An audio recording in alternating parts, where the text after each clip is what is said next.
গতকালকে NCP CC স্যারের সঙ্গে মিটিং করেছেন এবং সেই মিটিংয়ে স্যার আপনিও ছিলেন। পরবর্তী যেটা বলেছে শাপলা প্রতীক তাদের চায় বা সাদা শাপলা লাল শাপলা যে সংশোধন হলো বিধিমালায়, সেখানে স্যার শাপলা প্রতীক সাদা শাপলা লাল শাপলা আছে কিনা এবং সেক্ষেত্রে যদি তার নিবন্ধন পায় সেক্ষেত্রে এটাকে কীভাবে সুরাহা করবেন? প্রতীকের যে তালিকা সেই তালিকায় শাপলা প্রতীক নেই।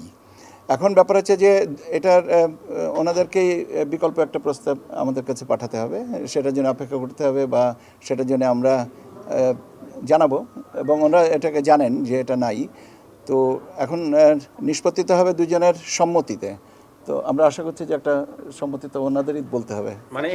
মানে এনসিপি শাপলা প্রতীক পাচ্ছে না, এনসিপি শাপলা প্রতীক পাচ্ছে না, কারণ হচ্ছে যে আমাদের 115টার যে শিডিউলটা করা হয়েছে সেখানে শাপলা প্রতীক নেই। নিয়মটা হচ্ছে যে সংরক্ষিত প্রতীক যেটা আছে সে প্রতীকের ভিতর থেকে একটা নিতে হবে।